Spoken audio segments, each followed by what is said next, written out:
Hey, how's it going, everybody? Thanks for tuning in. Today, I'm going to show you a new way we can create land masses. That way, you can go ahead and focus on more complex things. I know map creation can be a bit of a headache for some people, but I'm going to show you how you can go ahead and create something like this with no extra tools outside of one website, and that's really about it. So, hopefully you find something useful and enjoy.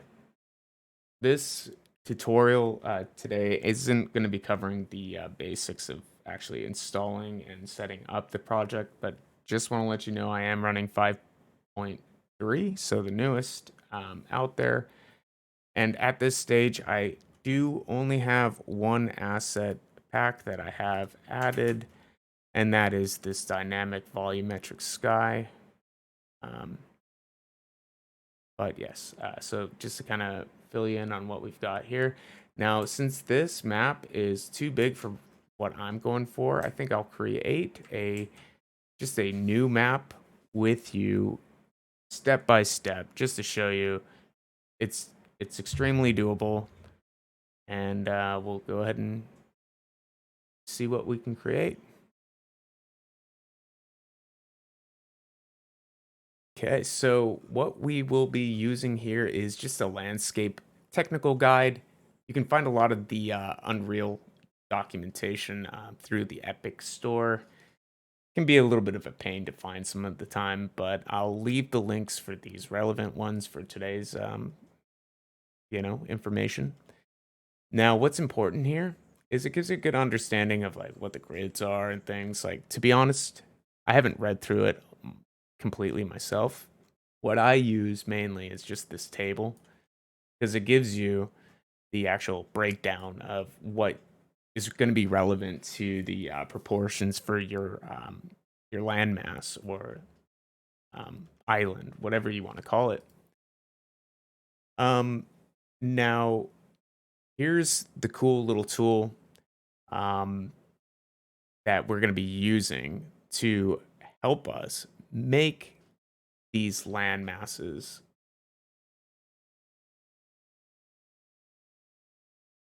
with the tool that we're going to go ahead and use to give us the, the land mass and everything that we are looking for. Now, you can just go ahead and find a spot in the world you want to copy. Like, say you wanted to do like the Sierra Nevadas. I think that's these mountain ranges here. You can do that. You just drag and pretty much snip that area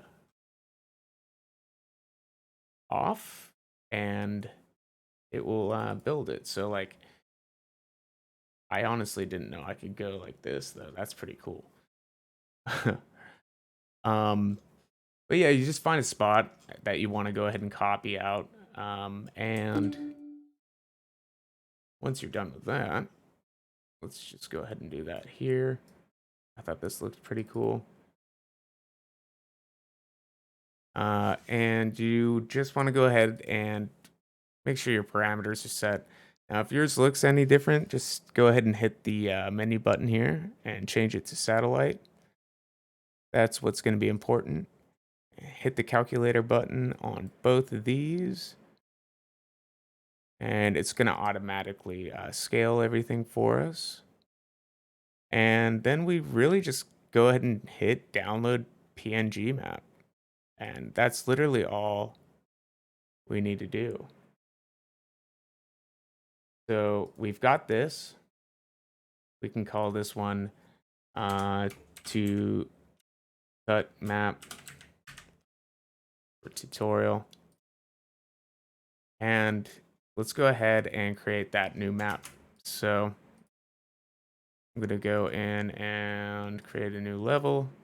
We've got our height map, and we'll just name this tut map. Okay, so I'm going to just show you a couple quick techniques to get this running. Now it's up to you if you want to actually create the light and everything first before you start building it out. Um, Whatever works for you. I am just gonna drag in the dynamic sky though. Whoop. Um, Dynamic sky, sorry. There we go. But we're gonna go into landscape and we're going to create a new one based off of an imported file. And just want to make sure that your enable edit layers is on, because you'll be able to add extra land masses on top of stuff. So it's pretty cool. All right. So now we've got our tutorial map.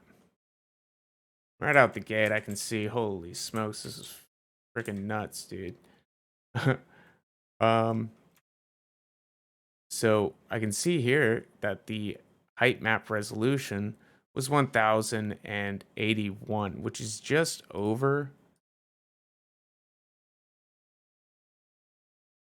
Yeah, just over this. So, I mean, we can play with these parameters and then build the map off of that. So, let's go ahead and do that.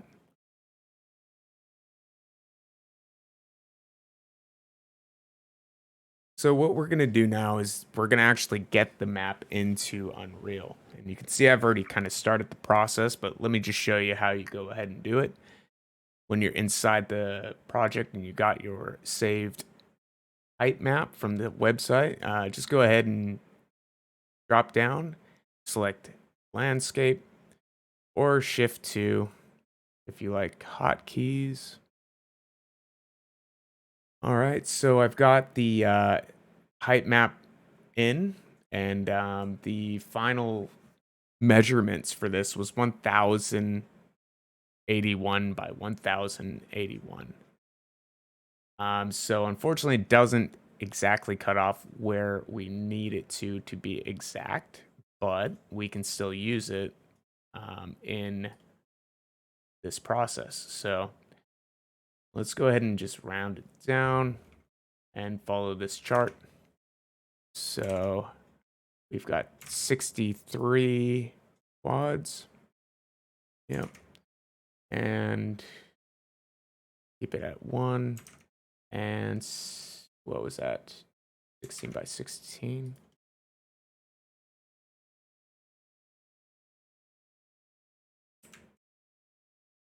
All right. So here we go. So we've got it down to its, I guess, relative native size. And you might have to do the same thing. Just get it scrunched down as close as possible to this. And then we're going to go ahead and stretch it out.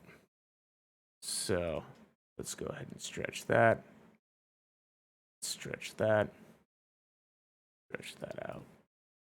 And we'll go ahead and raise that up. And the good news is stretching that out.